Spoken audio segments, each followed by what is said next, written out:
I was a bit disturbed after watching Same's video because, on the one hand, he does not accept the truthfulness of the Quran. Yet on the other, he tries to use the Quran to make Jesus, peace be upon him, into God. If one uses reason and logic, it becomes absolutely clear that if you believe the Quran to be a true book from Allah, then every word of it is sacred and based on truth. The verse he refers to explicitly contains Allah's testimony that Christ is a human being and his servant. Now, if Same finds it convenient to accept one part of a Quranic verse while rejecting the other, simply because it suits his argument, this clearly indicates the weakness of his reasoning and faith. It shows that he has built his belief in God upon falsehood and baseless claims. Yeah, which verse? Okay, read 171 for me. Which verse? I just said 171. Chapter 4, verse 171. All right. Wait, one second. All right, I'm giving you more than 1 second. 1,000, 2,000, 3,000, 4,000. All right, yeah, then. You got it? Yeah, okay. So, people of the scripture, do not commit excess in your religion or say about Allah except the truth. The Messiah, Jesus, the son of Mary, was but a messenger of Allah and his word, which he directed to Mary, and a soul from him. Now, so do me a favor, correct that mistranslation of the Arabic. You read the Arabic, it doesn't say soul. What does it literally say? Correct the English. I was reading the English translation. You want me to read the Arabic? No, but hold on. You're reading Sahih International, right? Okay. I skipped the parentheses. No, yeah, but correct, it doesn't say soul. If you know Arabic, you know the word soul is nafs, and it doesn't say soul. I don't know. Let me read the Arabic. Yes. Go ahead, please. If it's وَرُوحٌ مِّنْهُ. Okay, now translate that literally for me. A spirit from him. Okay, thank you. Read it one more time slowly because you have people listening who don't know Arabic. I want you to confirm that what you just read in Sahih International did not translate the Arabic correctly. It doesn't say nafs, it says ruh. So it says Jesus is kalimatuhu alqaha illa Maryam, right? alqaha ila Maryam. Okay, and then it says wa ruhan minhu, right? Yeah. Translate that for me. Literally, translate here. Let me tell you which part I want you to translate literally for people to follow. Wa kalimatuhu alqaha illa Maryam wa ruhan minhu. Translate that literally. And his word delivered to Maryam. Delivered? What does alqaha mean? Alqaha means like delivered or casted. Or so that's the part I see. Now I'm loving you because you're being honest.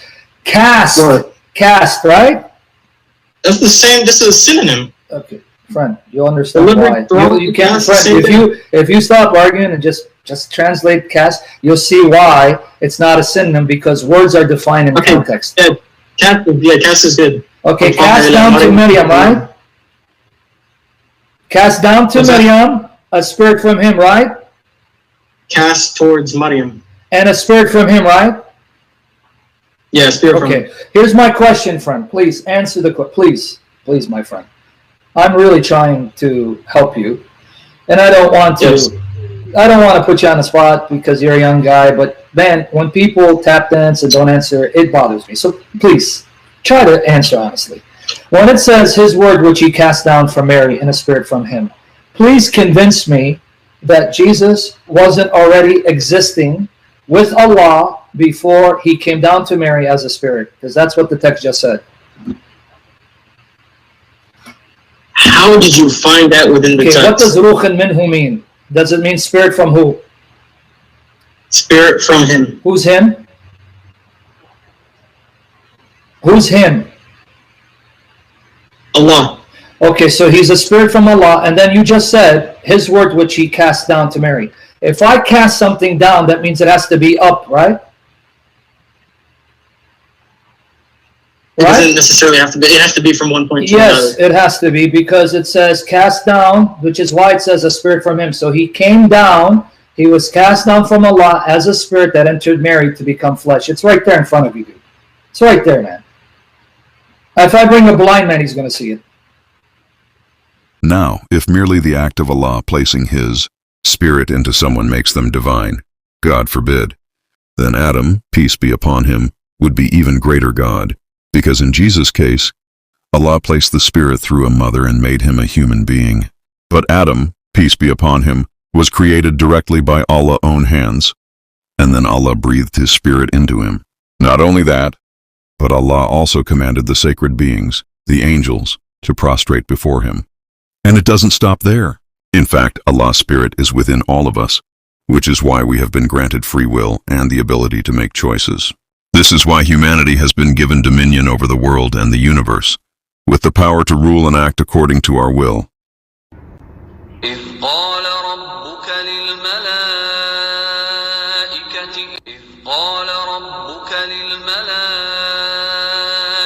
إني خالق بشرا من طين. When thy Lord said unto the angels, Lo, I am about to create a mortal out of mire. فإذا سويته ونفخت فيه من روحي فقعوا له ساجدين. And when I have fashioned him and breathed into him of my spirit, then fall down before him prostrate. Many Christians believe that Jesus Christ, peace be upon him, is divine because they consider the Holy Spirit to be a divine entity, and they believe that Jesus was directly connected to the Holy Spirit. Additionally, they point to the fact that Allah refers to Jesus' birth as that he sent down a spirit from him, Surah An-Nisa 41. Because of this, Christians assume that Jesus carries a part of God's essence, making him divine.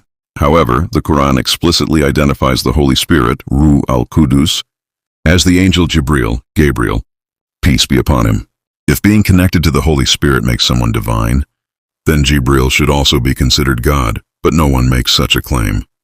The Quran clearly states that Jibril is the Holy Spirit, who was sent by Allah to support prophets, including Jesus. Here are the references. 1. Surah Al-Baqarah 27. And we certainly gave Moses the scripture and followed up after him with messengers. And we gave Jesus, the son of Mary, clear proofs and supported him with the Holy Spirit, Ruh al-Qudus. 2. Surah Al-Baqarah 25. And we gave Jesus, the son of Mary, clear proofs and supported him with the Holy Spirit, Ruh al-Qudus. 3. Surah Al-Ma'idah 5:10. When Allah will say, O Jesus, son of Mary, remember my favor upon you and upon your mother when I supported you with the Holy Spirit, Ruh al-Qudus. 4. Surah An-Nahl 16:2. Say, the Holy Spirit, Ruh al-Qudus, has brought it down from your Lord in truth. 5. Surah An-Nisa 41. Indeed, the Messiah, Jesus, the son of Mary, was but a messenger of Allah, and his word which he directed to Mary and a spirit from him. From these verses, it is clear that Jibril is the Holy Spirit. Christians argue that since Jesus is referred to as a spirit from Allah, it means he carries divine essence. However, this reasoning is flawed because 1. If being connected to the Holy Spirit makes someone divine, then Jibril must also be divine. But Christians do not consider Gabriel, to be God.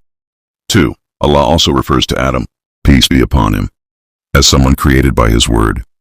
B. Yet no one claims Adam is divine. 3. The phrase, a spirit from him, does not mean that Jesus is part of Allah, just as every soul is from Allah, but does not share in his divinity. Thus, the argument that Jesus is divine, because he is linked to the Holy Spirit, collapses when we examine Quranic evidence. Either Christians must accept that Jibril is also divine, which they do not, or they must acknowledge that Jesus is not God, simply because he was supported by the Holy Spirit. Jesus was a prophet, and Jibril was an angel who assisted him, just as he assisted other prophets. Only Allah is divine, and neither Jesus nor Jibril is God. This clarification exposes the contradiction in Christian theology and presents the Islamic perspective based on clear Quranic evidence. The misconception of the word or the kalima and the true meaning in the Quran. Many Christians believe that Jesus Christ, peace be upon him, is divine because he is referred to as the word, kalima, of Allah in the Quran. They argue that since Allah says he sent down a word from him and a spirit from him, Surah An-Nisa 4:7, this means that Jesus carries divine essence. However, this interpretation is fundamentally flawed when we examine how the Quran uses the term kalima, word. 1. Why is Jesus, peace be upon him, called the word in the Quran?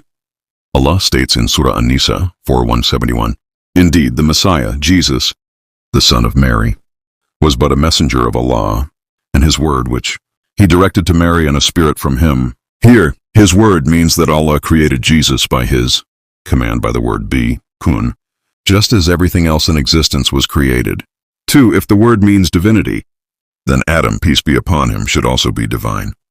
In Surah Al-Imran, Allah says, "Indeed, the example of Jesus to Allah is like that of Adam. He created him from dust.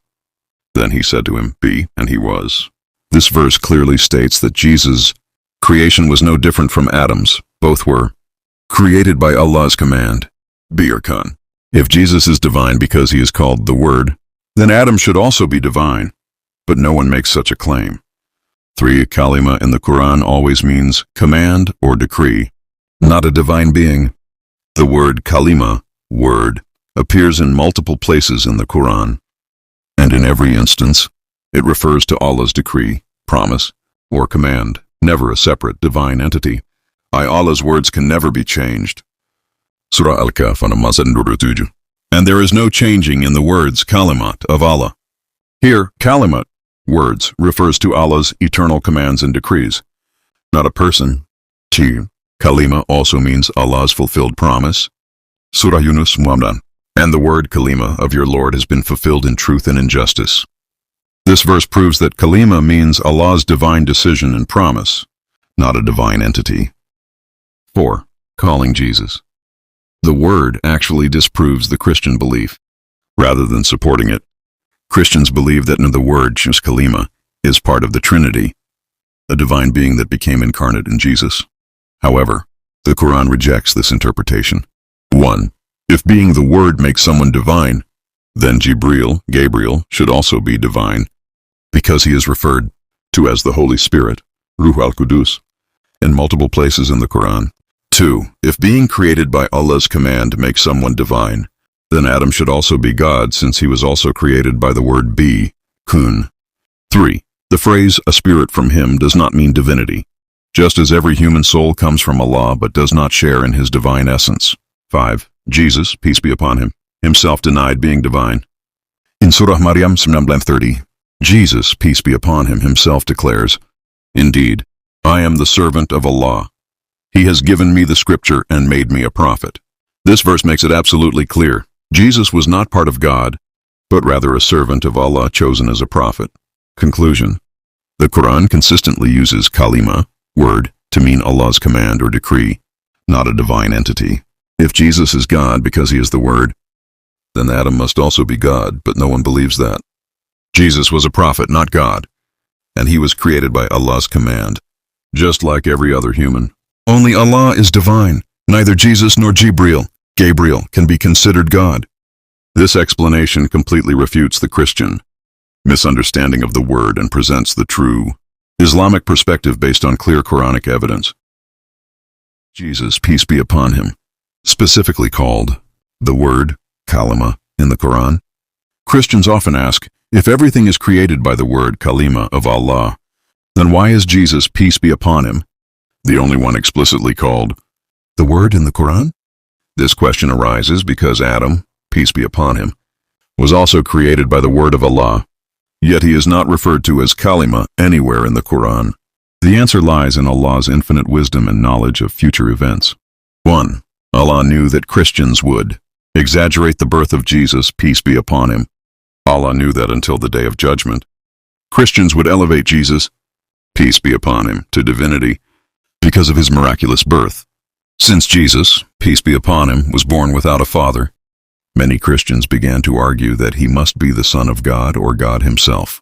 To counter this false belief, Allah specifically referred to Jesus, peace be upon him, as his word, to clarify that his miraculous birth was simply the result of Allah's command, not a sign of divinity. 2.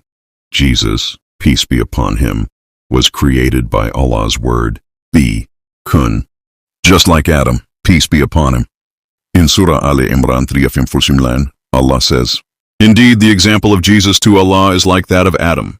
He created him from dust. Then he said to him, be, and he was." This verse proves that Jesus' creation was no different from Adam's. Both were created directly by Allah's command, be, kun, without any biological father. If Jesus is divine because he was created by the word, then Adam should also be divine. But no one claims Adam is God, proving that Jesus' miraculous birth does not make him divine. 3. The title, Kalima, was given to refute Christian misconceptions. By calling Jesus, peace be upon him, Kalima, Allah is making a direct statement to the Christians. You are exaggerating his birth. His creation was nothing more than Allah's command, just like Adam. His miraculous birth does not make him divine. This title is a correction of Christian misunderstanding, not an indication of divinity. The role of Allah's Spirit, Ruh, in the birth of Jesus, peace be upon him. Allah's Spirit, Ruh, was breathed into Mary, peace be upon her, just as it was for Adam, peace be upon him. In Surah As-Sajdah 39, Allah says about Adam, peace be upon him. Then he fashioned him and breathed into him of his spirit, and appointed for you hearing and sight and hearts. Small thanks give ye. Similarly, in Surah At-Tahrim 66:12, Allah says about Mary, peace be upon her, and we breathed into her from our spirit. This means that just as Allah gave life to Adam, peace be upon him, by breathing his spirit into him, he did the same for Jesus, peace be upon him, through Mary, peace be upon her. Jesus was not conceived by any human intervention, but solely by Allah's command. However, this does not mean he shares Allah's divine essence. 5. Christians mistakenly use Jesus' birth as proof of his divinity. By calling Jesus, peace be upon him, the Word, Allah is actually rejecting the Christian claim of divinity. Jesus was created by a direct command from Allah, just like Adam. His birth was a miraculous event, but miracles do not make someone divine. He is not the son of Allah, but a creation of Allah. Conclusion.